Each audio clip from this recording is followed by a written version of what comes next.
Hello, friends. I know it has been a while. Oh, it's been weeks. And we have got some catching up to do. I'll be talking about why I was gone, what I've been up to, and what my plans are moving forward. So stick around and check it out. This better be good.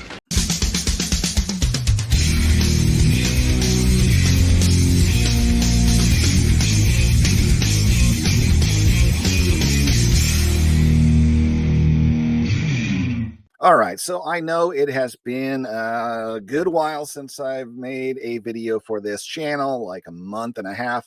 And I am sure at this point, well, at least maybe five of you are wondering where I've been. Wow, that many? What I've been doing.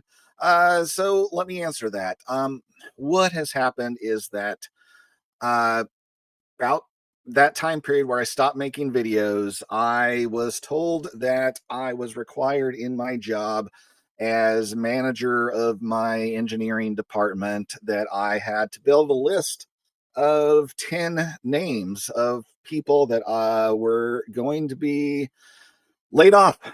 That sucks. My company is involved with engineering design. We consult to other companies where we provide them construction drawings for various manufacturing industries. And the current economic climate is meaning this is in decline. There is not growth in the manufacturing sector right now, and it is just the opposite.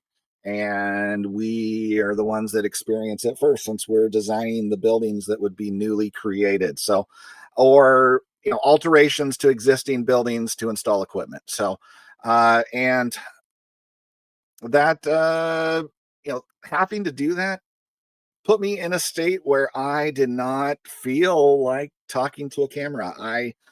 I feel upset, guilty that, I'm having to do that to people who I've been working with in some cases for 10 years together. And so I couldn't just put my crap together and talk to a camera. And I just wasn't in that mind state. You've seen me in some collaborative things. I'm still doing stuff for collectors, because honestly, when I get together with another person, I'm just having a conversation with those other folks, and it is so much easier to forget what is going on around me, as opposed to just having to look into a camera and talk. It was just something I couldn't do. And I mean, I couldn't even come up with an idea to even make a video. It's like I was just frozen. And so it's now been a couple weeks, and we did have to lay off those folks. And so I'm still somewhat in recovery mentally from that. I still feel the guilt and pain of having to do that to those people. I do understand that, for the help of my company surviving and the rest of us retaining our jobs, it was necessary. We weren't able to have sufficient amount of billable work for everybody at that staffing level anymore. But it still hurts. It still sucks. And so that was why I was gone. And that's, now why I'm trying to come back. I literally had to force myself to hit record this time. I have just been frozen, and I'm trying to come out of it. So here we go. That's all I have to say about that. I have kind of leaned into collaboration. So besides For Collectors, you might have also seen me on Chris from Missouri's channel, because I did get the opportunity to join him on his series, Who Wore It Better, where he's looking at who are the best player with each uniform number. We've done 3 episodes together at this point, 43, 42, and 41. I also, started on episode for number 43, critiquing his selections for his first 2 in 45 and 44. But, it's all fun. I mean, one thing I'm sure you're asking yourself is, between Chris and I, how are we able to pack that much sex appeal on one screen? I know. Shirt. You're really asking yourself that. So, but somehow we manage. But yeah, we're going to keep doing those. Look for those weekly on Chris from Missouri's channel. It's fun. I like hanging out with Chris, he is an awesome guy. So don't tell him I told you that, though. Your secret is safe with me. Besides that, I did get a gift in the mail over a month ago. It's long overdue. I did get a chance to visit Sammy on Cardboards and Cold Ones a couple weeks ago, and I did have a first showing of that card there. But I do want to show it on my channel. And this harkens back to when I was making a video where I had gotten what I thought might be one of the most beautiful cards ever made, and I threw it out to the audience of, what are your picks for the most beautiful card ever? And this is the card by the person who then now has sent it to me as a gift, which is so generous, so thoughtful, and I very much appreciate it. He even has started his own channel now, so be sure to check that out. I provided you a link down below, and that is Trevor over at Blue Collar Cards. And he is kind enough to send me the very card that he uses for his YouTube logo, and that is this 1951 Bowman of Thurman Tucker, which is absolutely a gorgeous card. I mean, look at that guy. The detail of the artwork on this one is just so spectacular. And you got to love having the fuzzy fans in the background there in the stands. Rather than what some of the Bowman cards did, where they just made it empty stands, even though in the original photos for some of them, they actually had people in the stands. So the fact they included the people makes it even better on this one. If you're wondering, Thurman Tucker, was he any good? He was a mediocre overall career. He did make the All-Star team once in 1944 during when the major leagues were heavily depleted of its stars.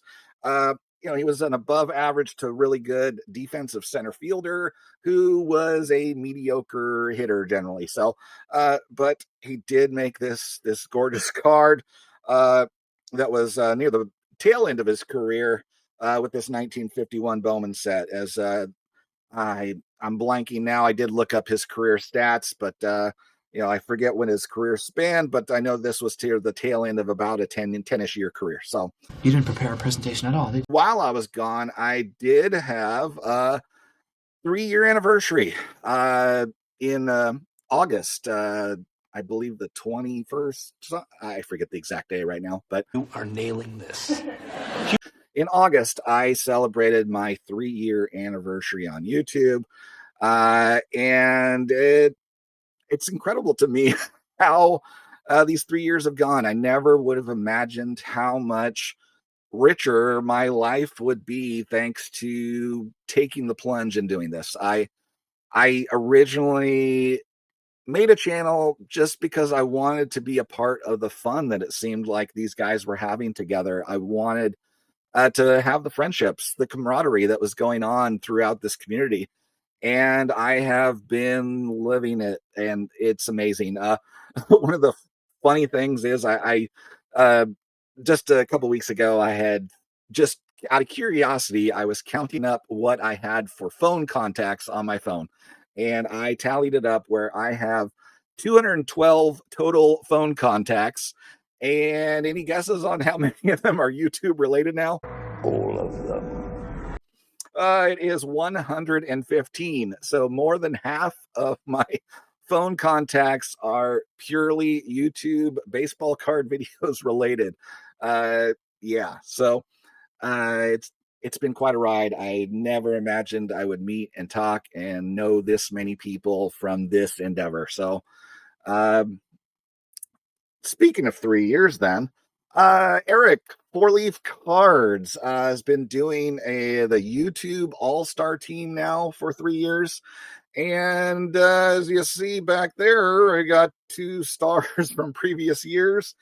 And now he sent me this year's version. So I'm truly honored to have been named by the folks on ballots. It's incredible that getting feedback like that. I mean, it's very meaningful to me that my peers in this are acknowledging that I'm doing good things. So thank you to everyone who voted for this, and I'm really appreciative. And this is simply a piece of plastic ultimately, but it obviously is more meaningful behind it. So You must really like me. uh, thank you also to Eric for doing the voting process. I know putting yourself out there for anything like this is going to end up getting detractors and put you as a target for some folks, but thank you for putting in the effort to do this. It is appreciated. So thank you, Eric Forleaf. Thank you, Eric. What am I doing now for cards? Am I buying anything? What's going on there? Wasting your money on sheer nonsense. The answer, no. I have not bought any new cards lately. I am restocking the war chest. So I have a big target that I want to complete, probably into the next year, by around Strongsville, maybe at Strongsville. I don't know. But my goal is to finally complete the 5 inaugural Hall of Famers for my 1 card of every Hall of Famer goal. And the one I am missing is Christy Mathewson. So the goal card that I currently have that I don't know I'll be able to achieve because I don't want to spend too much for it is from the E98 anonymous set of 30, which I'll show you a sample here on screen. It comes in 4 colors, red, blue, green, and orange. The orange is the most rare and by far the most expensive, so I think that one is completely off the table. The blue would be the second most rare and seems to be priced out of my range already. And so I am targeting probably either a red or a green background if possible. And my goal would be for an authentic or one that is going to be, as Dan's Vintage Baseball PC says, own appeal, but it's got to at least still maintain a quality of the image where it comes through clearly and nothing through his face. And my hope is to be able to get one of those of that ultra low grade in less than 2K. That's a lot of money, boss. So yeah, not buying anything right now. But so what have I been doing? What am I focusing on? And it's really been enjoying what I have. For eagle-eyed viewers of my channel, you may notice a slight shift in my cases.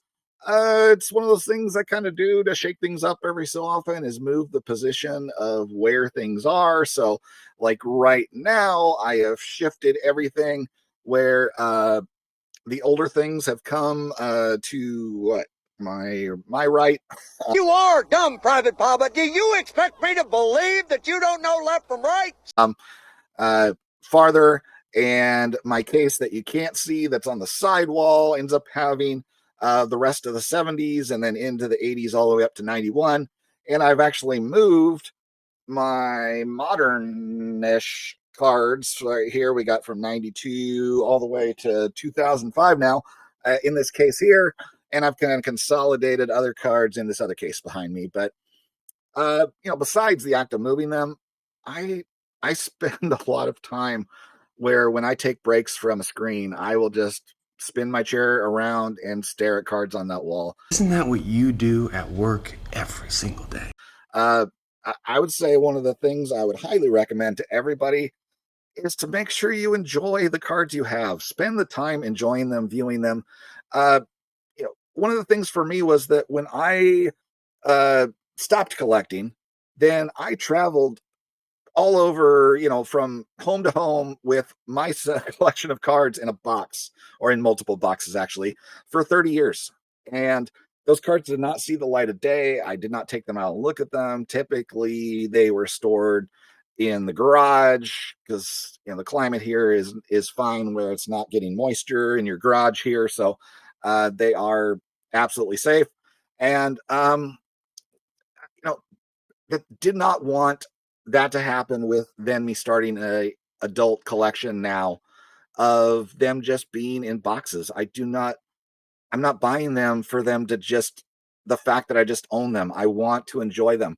That's where it became I want everything visually displayed. I don't want a collection that is so big that it ends up in boxes again. I doesn't appeal to me. So, if I ever actually complete to the point where my walls are full, by then I may have kids that move out, and so I may get a full room to myself. So, I mean, we'll see what happens there in the future, but They will never leave us because we made them. I do not want to store cards in boxes. I want to view them. I love looking at them. I'm a little sad of the fact that they're hinting that we may go to 3 days a week in the office again, rather than the current what I have now of 1 day a week in the office and 4 days a week right here at this desk. So that's a little sad to me that I might end up going to 3 and 2, but we'll see what they decide. But Wow, that's such a first world problem. as you can see with what's behind me, I am obviously heavily into SGC, and with what's been going on out there, all kinds of people are talking about it, SGC being dead. Where am I at on this? So, as far as SGC goes, I feel like I ended up on a path, maybe through the 5 stages of grief on this subject, because, you know, a while back, Theo and I made a video talking about it. That was after Mike Baseball Collector stirred things up a bit by on Greg's show, saying that he predicted SGC would be closed up by what was it, like a year or something. And when we made that video, I would say I was probably in the first stage of grief, of denial. I didn't see how they could possibly buy the number 2 sports card grading company and kill them. But obviously now we're seeing it. So, Where there is a will, there is a way. I was then did go into the second stage as well, where I was angry. It's like, why would they take a company that I liked using and kill them? I was pissed off. So, am I still a little? Probably. But it is what it is now. But then I did go into the third stage of bargaining. And what did I do during that stage? You acted like an idiot. I decided I needed to quickly buy all of the modern Hall of Famers that I decided I want their specific card of, because with my non-rookie thing, it is near impossible to find an SGC graded copy of these modern cards, just talking base cards primarily, where someone bothers to get them graded in SGC, because they're PSA, they're more plentiful because of the whole registry thing and people collecting every card of SGC or PSA Hall of Famers type registry thing. So I thought I needed to buy these as quickly as possible and hurry up and get them graded before SGC died. But then I kind of froze. Maybe I entered the 4th stage of grief, depression. I just froze up. I did not know what the hell to do. And I had been sitting on a potential SGC order of all of those modern cards, as well as a handful of other cards I had purchased, and just did nothing with it. It sat in my SGC, draft orders for the longest time, as is, where I didn't bother to click to purchase the grading, and it just sat there for the longest time, and I did not know what to do. And I think I finally have come around recently in the last week or so to acceptance. I accept that for whatever reason, Collectors has decided to kill the company they bought. I mean, maybe the whole thing was a blocking maneuver to prevent fanatics from buying them. I don't know, but it sure seems like they're killing them. They're stealing all their employees, and it's dying. And it's going to just keep going down and down till then they'll just say, oh, well, we just decided to shut them down because the lack of submissions warranted it. So that's what I'm seeing as the future now at this point. And so then what do I do with these cards? And I have made a choice. I decided for all of these modern cards, I am not grading them at all. Oh, son, when did you come to your senses? So those of you in that movement of just Y grade cards, then I guess I'm a partial member of your team now. So what have I done? I decided rather than spending $15 to get them graded, I will spend, by the time I bought them, it was about $2.50 each, so that they can go in these black bordered one touches or mag holders that has the magnet there, and then go into my display case. So then visually, they kind of have still the same reflective property that you get with the ones with the slabs in there. They've got a black border then, and they look pretty good. So, I mean, that is what is ultimately going on in this case right down here. So that is filled almost completely now with modern Hall of Fame cards, which, the Tommy Glavine will end up right up there. So, and then what am I doing now moving forward with the remaining older cards I need to collect? So I do have a handful of cards that I will be sending in for potentially my last ever SGC order. That's what I'm going to say at this point. Because I had already purchased this card. That was the one I had deemed is this potentially the most beautiful card ever made. Home Run Baker, this T227, which is a multi-sport set from 1912. Has four different baseball players. Ty Cobb, Home Run Baker, Rube Marquard, and Chief Bender are the baseball players available. And then besides that, I had a couple cards where I spent a long time waiting for them to actually pop up and be a decent, able to be purchased item. This one especially had only popped up in high grades, which was way more than I wanted to spend. And so I jumped on this one that came up then as only a 4, which still looks just fine. This 1951 Topps Richie Ashburn, which has the rare blue back. The blue back set is much harder to find than the red backs. And this was a case where I am buying the card because it was available. And we definitely don't want that slab long term. And I feel like, honestly, the vintage cards really belong in slabs for my collection. So, and the case it's in, it's going to be, right up here behind me, next to the Ralph Kiner there. So all these cards are graded next to it. I want it to match. So there you go.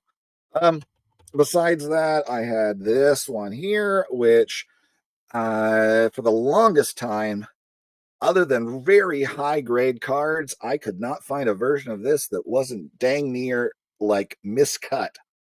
And so finding this one, finally, I had to pounce with it, especially as only a 3 grade, as a bargain. So I did not want one where it only had a sliver of a border on one side. It doesn't have to be perfect centering, but I wasn't going to accept those miscuts as my representative here for Nellie Fox in the 54 Red Heart set. So that one needs to get reslabbed.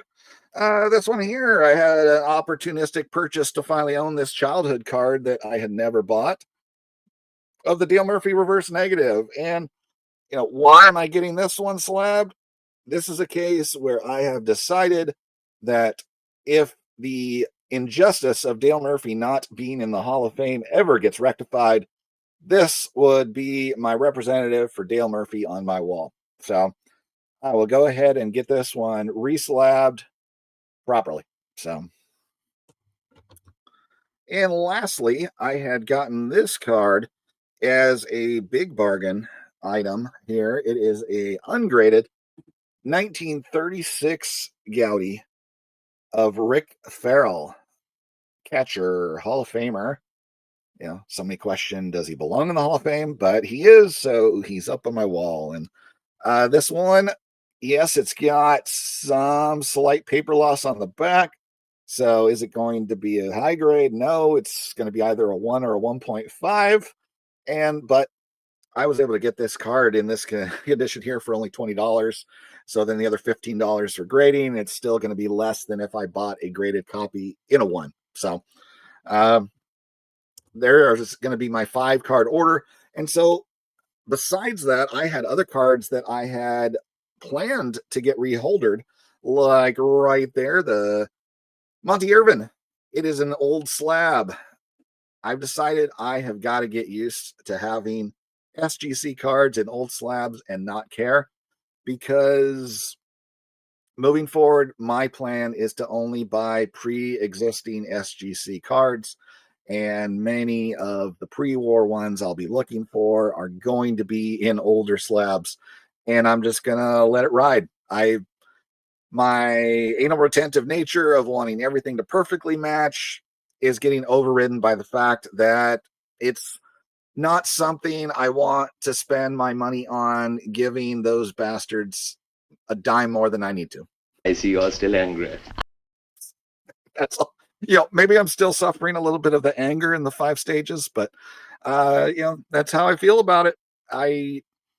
They are not a company that gives a crap about collectors, lowercase c. So I'll give them the only time I'm ever planning to possibly grade in the future is if it's the opportunity where that's how I can get into the card. And, if it's in a PSA slab, then I will do the crossover, assuming it still exists. I'm not going to use that thing unless it's a last resort. So, I don't want to, but, some of the cards that are in my target sites, there are very few copies of. And so it's kind of a case where I do have to buy the card, not the slab, because there's so few cards to begin with. So you don't need to justify yourself to us. All right. So my last thoughts generally is I love this community.